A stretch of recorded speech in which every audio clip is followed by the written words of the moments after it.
Let's go out on the video chat right now. Maybe Jovon Johnson has some thoughts on this after we get him to deliver the news himself. Jovon joining us from the United States of America. Good day, Jovon. How are you? I'm doing well. How you doing? Good. So we saw the news just before we went to air today involving yourself. Would you mind explaining to our viewers today what your news is and what went into it? Well, as of March 3rd, 2020, I officially have retired from the CFL as a Winnipeg Blue. It took some time for me to come to terms with it, but I thought about it over and over again. I kind of wavered back and forth between Saskatchewan and Winnipeg, but ultimately I came to the conclusion that Winnipeg was the place for me to call it quits at, simply because I spent the majority of my career there. All the success that I had as a player for that organization, all the friends, the memories, the fans, everybody that supported me, I that's where I came to. I feel like I grew up there. I felt like second home for me. It was a second home for my football career, and it was just a place where I'm forever grateful. Knowing you well enough, Jovon, and I've known you through 2 tours with the Saskatchewan Roughriders, you probably think you can still play, however, right? So this must have been a hard decision to make. To retire, not with just which team to retire with. Yeah, for sure. I know for certain that I can still play. That's without a doubt. But I just felt like it was time. A year has went by without me lacing it up and even considering going back to play. So it was just the right timing for me, and talked it over with a few people, and I know that Winnipeg was the right place.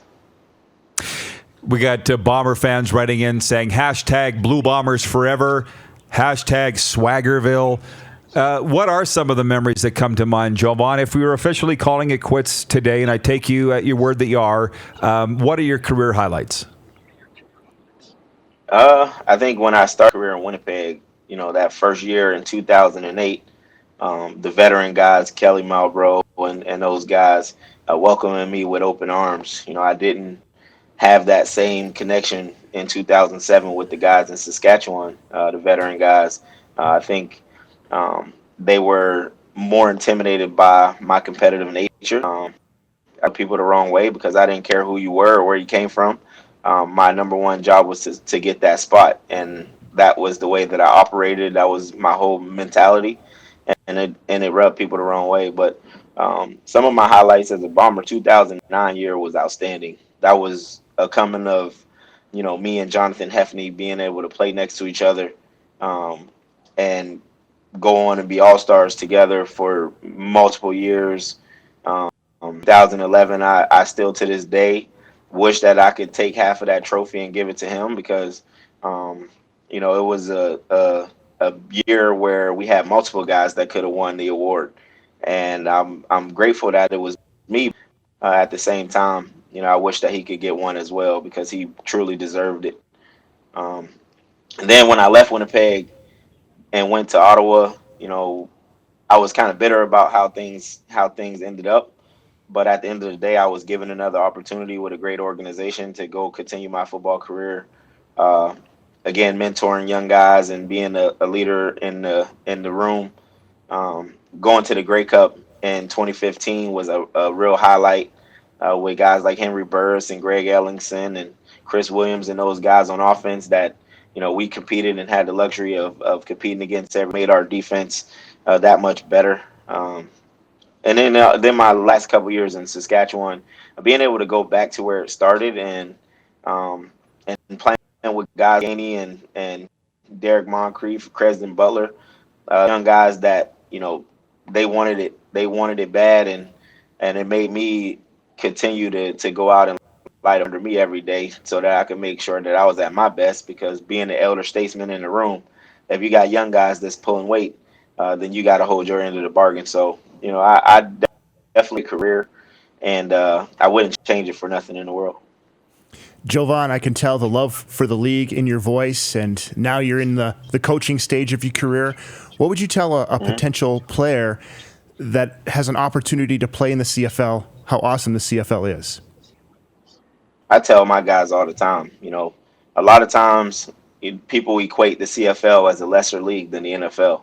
But in all honesty, the guys that play in the CFL are just as good, if not better, because the league is a little bit different with the rules and the things that you got to be able to do, like as far as the defensive back covering a guy that's running at you full speed, makes it a little bit tougher than the guy who's standing stationary.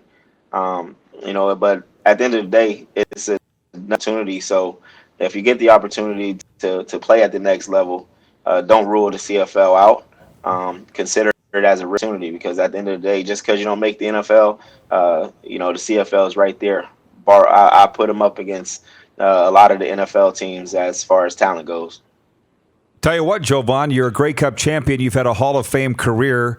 We know the average length of a pro football career. You're like 4 or 5 times longer than that. So I hope in time, you reconcile this in your heart, because I know you feel you can still play, but you left it all out on the field, man. You made your name up here, and I just want to say congrats on a Hall of Fame career, and thanks for fitting us in here today. Oh, anytime.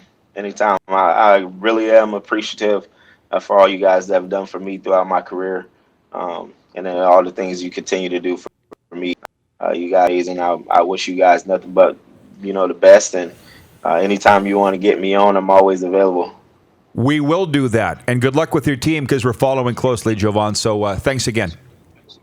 Hey, I appreciate it. You're watching Rod Pedersen On Demand.